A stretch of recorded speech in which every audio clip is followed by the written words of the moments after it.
Hi, my name is Brent Satoris with Search Engine Journal. We're here at PubCon Vegas, and I'm joined today by Roger Montti, owner of Martini Buster. Roger, I have to admit, man, I mean, I came here, I think, almost 10 years ago, and one of the very first sessions I saw was Roger's session, and I thought it was one of the best sessions I had ever seen. And I really think, you know, out of all the speakers, you probably give the most away. So I'm really excited to kind of talk with you. You always seem to have really good things to talk about. One of the things we were discussing, and actually you just recently wrote an article that's still, it's not quite out yet, but it's about to be published, about user experience.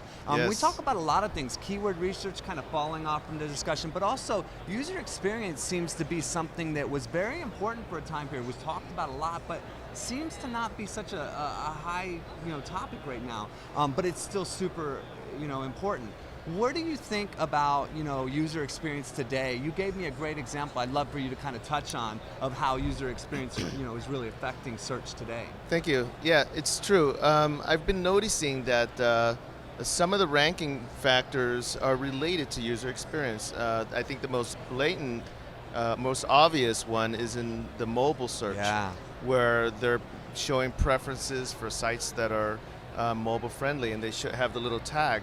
And moving forward, they're probably going to start showing preference, just ranking as much as possible sites that are mobile friendly.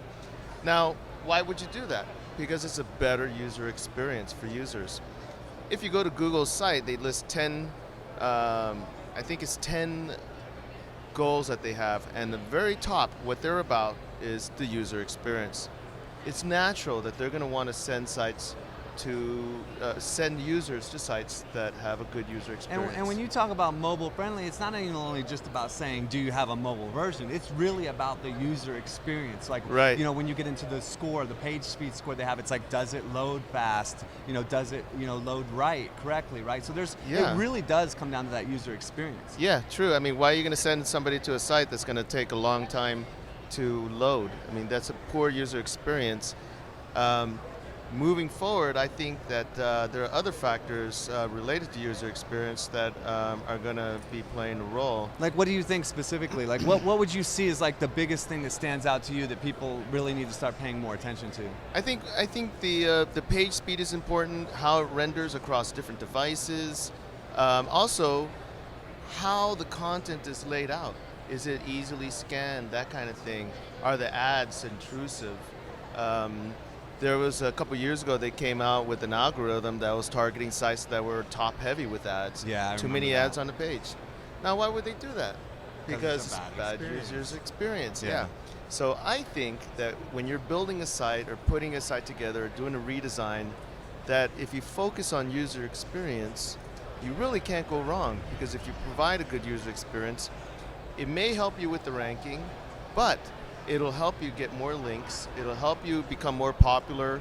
It'll help with your social sharing, and all of that. And anything that helps you become a brand, becomes more popular, delighting users, and getting people enthusiastic to become evangelists, user experience is at the top of that. And so everybody buys into this, right? Yeah, absolutely. I'm reminded, I'm sold. What do people do now? Like right now, they're like, okay, I get that. What would you say to somebody as the first steps for that? Do you start with mobile? Do you move on to ads? Like, what's a good next step for people? Yeah, I think it's important to think of both of them kind of like one piece. And there's a tendency to segregate them into different channels, where you have the mobile channel and the desktop channel and maybe even tablet channel, but really it's all one piece. And so it's important to test against all devices. What we're into now is worse than back in the day, when the worst thing we had to worry about is will it render in Netscape 4.7, Remember that?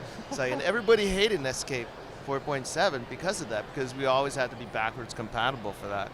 Now, it's way more complicated, because you've got the tablets and iPods and so many different devices, and you must be able to render and provide the seamless, perfect user experience. Make it easy to scan, easy for people to refer you, easy to link to, like URLs. Like, are you using a lot of hyphens in the Sure. URL? I mean, all right, I think that came about because people were focused on classic SEO, Sure. keywords. So you have these URLs with maybe 2, 3, 4 hyphens, but is that user friendly? Sure. Exactly. Not particularly. It's easy to refer somebody if it's your URL and like a structure like maybe one word and a folder and one word like that. So this is obviously a topic that you're going to continue to kind of focus on. It's something that you're passionate about right now. How can people find more about this? Where are you blogging and what's your social channels? And I also understand that you have a newsletter that people can sign up for. So can you touch on all of those, where people can find you? Yeah, I'm going to be publishing an article about this topic on Search Engine Journal, classic SEO versus user experience. There is already a podcast, Marketing Nerds, where we had a discussion, and you can download that podcast on searchenginejournal.com in the Marketing Nerds show.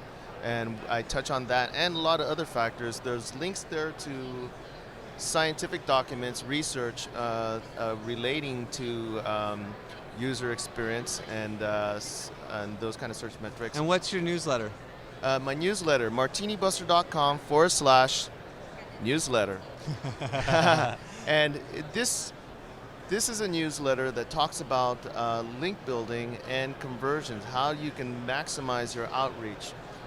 None of it, I promise you, is anything you've seen publicly anywhere at a conference or published anywhere. It's very proprietary to me. I made it up. I made these strategies over the course of years of and I honestly, doing link building. I trust you with that because, like I said, your information has always been, very usable, very tactful, Thank you. and very helpful. So. But I have to say, the stuff that's in the newsletter is several steps ahead of that, and it's things that I actually have been holding back over the years because it's very actionable and it's very useful. Perfect. I have some. I did a presentation on this topic in Boston.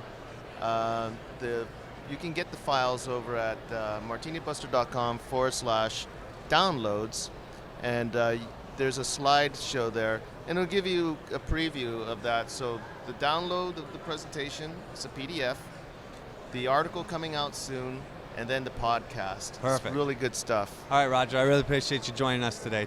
Thank you. Cheers. Thanks for having me. This is Kelsey Jones, Executive Editor of Search Engine Journal, and I'm here today with Guy Kawasaki, Chief Evangelist of Canva. Guy, thanks so much for joining us. I know you did a keynote today at PubCon about personal branding and social media. Conferences I attended, the speakers were fantastic. The weather here has been amazing. I mean, this location, the hotel. The thing I'm really liking about the SEJ Summit is the 3 takeaways structure. Yes. I'm leaving with way more. I also like the single session format for conferences. I agreed to be a speaker here because I think above all else, the quality of people who attend the meeting, something to be said about the fact that you can't just pay to come here. It's by invitation only. What I've really liked about the speakers is that it's been very well-rounded. We focused on content generation ideas.